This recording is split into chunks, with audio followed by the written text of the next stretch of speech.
Matthew Armstrong with Ditch Your Box. I am wanting to talk briefly about Jordan Peterson's Christianity and why me and him need to sit down and have a conversation. Now, first of all, for those of you who don't know, Jordan Peterson is a professor in Canada who has, well, wait a second. If you're watching this video, you would know who Jordan Peterson is. If you don't, and you want to at least get an overview of the significance of this man and why he is compelling so many people, he's compelling to so many people, and his ideas are so provoking, you should check out the Rubin Report. I'll put the link, if it's not in immediately when I upload this, I'll put it in later.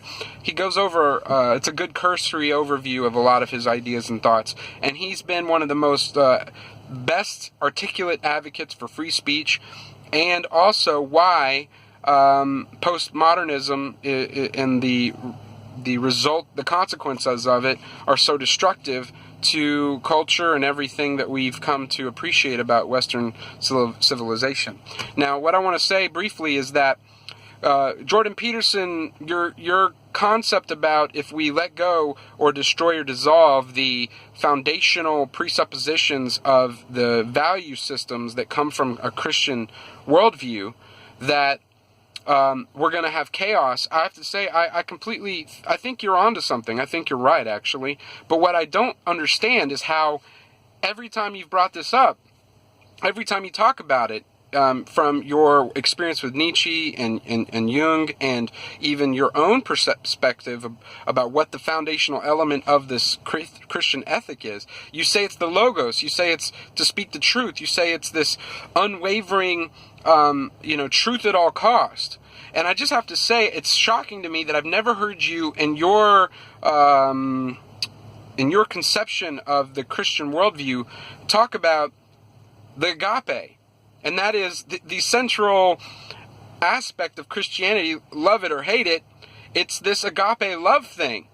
And for Christians, from early Christians even to now, what you find is it is truth that compels them, but that truth isn't separated from this sense of this unwavering goodness, this unconditional love experience, and why it is that you see right now in the soup kitchens in Dallas, and the people that are working with the homeless, people who are working with those in the worst zip codes in your city, in your state, I'd say probably 7 to 10 to 1, they're going to be Christian organizations.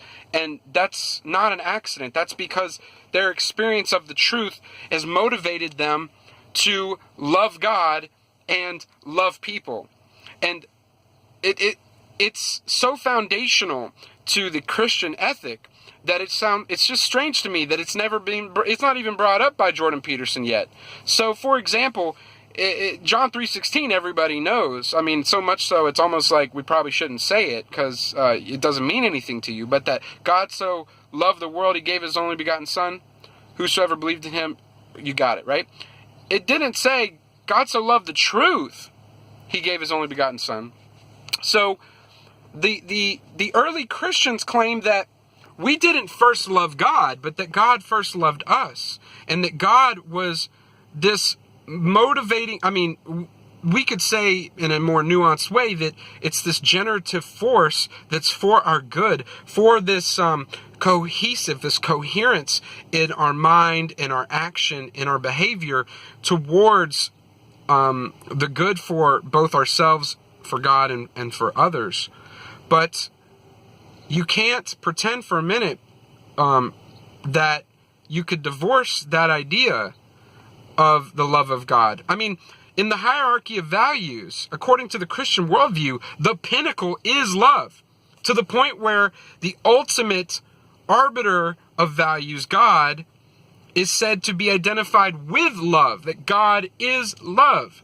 So that's why when Christians have this perspective about truth, they can't separate it from this idea that we are motivated, compelled even by the love of Jesus Christ. The idea that Jesus is this generative force of love both towards us and the world. That's why Christians in the early church, they were looked at as even silly.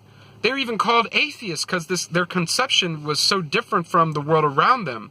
And they would take in the lame, they'd take in the dumb, they'd take in people who other people thought, what are you doing? And some of the critiques of the popularists of their day even critique them for caring and spending time and money on people that could not repay them or give them anything in return.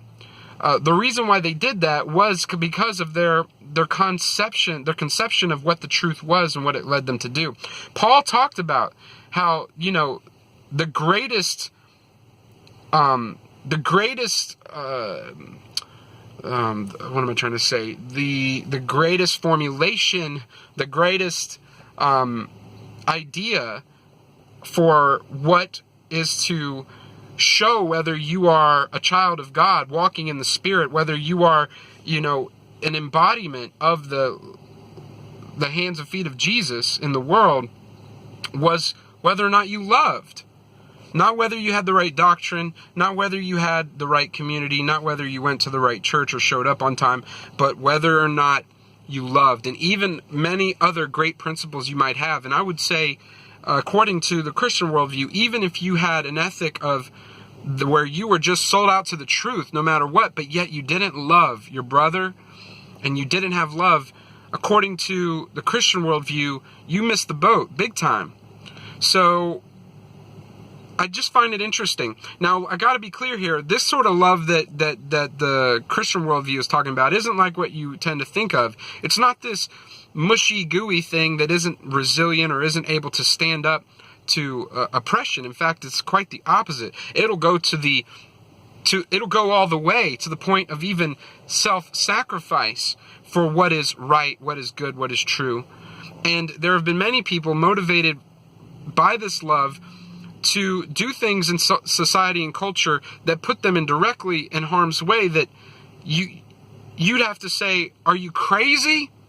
And yet that's what this love does. So, Dietrich Bonhoeffer, for example, who struggled as a disciple of Jesus how to deal with Hitler, he'd secretly plotted and schemed to take Hitler out as a Christian and argued for it as somebody who was loving God and loving people. So you can get that notion out of your way, that the idea of a Christian love means that, there's no backbone.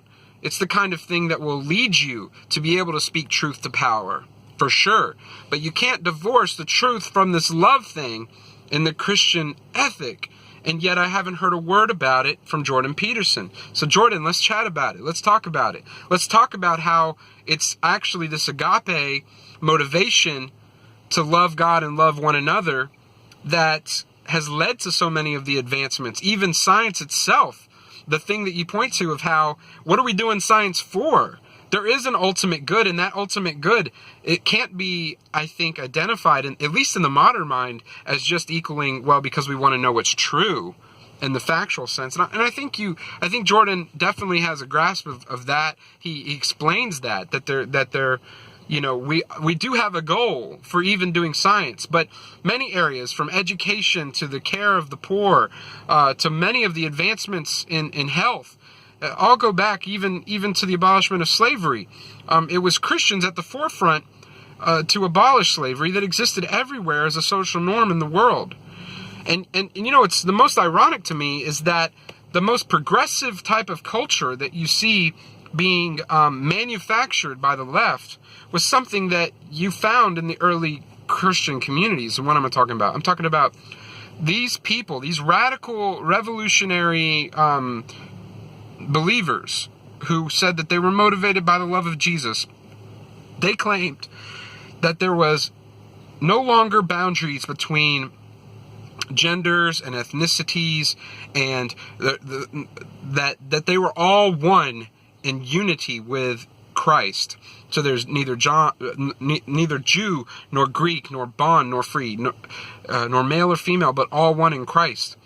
And they even said you shouldn't prefer or look on someone else according to the surface, according to the flesh, but you were to know people according to the Spirit. Well, we understand, most of us, I believe, watching this would understand that's a virtue that that would be really good right now, because so many people are being categorized and labeled in such a way. And yet they were doing this at a time where even today, if you lived this way, okay, it's radical. But you can't even imagine how radical it was when they lived at a time where people were still doing animal sacrifices, still doing, paying homage to the president as God, okay? And it's kind of a stretch to say the president, because it was a very different, perspective. But Caesar, Augustus, the Caesars of the time of the early Christians, they weren't just the rulers of the empire. They were actually supposed to be incarnations of God. And these Christians fundamentally went against that. They went against the idea that you needed to go to a temple, that you needed a priest. They claimed that people could have a direct experience with the truth, with the living God that was love, okay? And that this experience would transform your being in such a way that freed you from these self-destructive patterns that we experience in our sensory motivations. So, and it also freed you from the burden of regret and the things that you've done against people. I mean, forgiveness is right there. Right there with truth and love is the concept of forgiveness and the Christian ethic. Where is that today? Because that right there has the power to not only heal individuals, but we would be surprised what we could actually get done if people were willing to let down their pride and join together around principles that we share and say, you know what, let's quit being divided. Okay, that's a few minutes about, spent too long here. 11 minutes, okay, almost 12 minutes now. Let me know what you think. Again, I don't care whether you're a believer or not. I don't care if you believe in God. I'm going to respect you, and I don't expect you to believe me based on my words anyway. And for those of you that are, just know that, yeah, I'm for you. If you don't believe in God, I'm for you too. If you struggle with this content, that's okay. That's okay. But hear me out and give it some time. And I'd like to hear your perspective in the comments below. I'm not afraid to, I've investigated and spent a lot of time understanding where I stand with this. And I can tell you that, as I've said in a recent video, my position with Jesus would most definitely put me in alignment with him as a heretic. He was considered a heretic in his day. And when you come to understand why, you realize why, if Jesus were to show up on the scene today, they most likely call him the devil or shit their pants. Probably both at the same time. I say they, speaking to the institution of Christianity.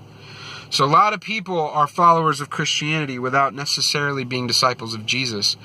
Okay, I'm out. Peace.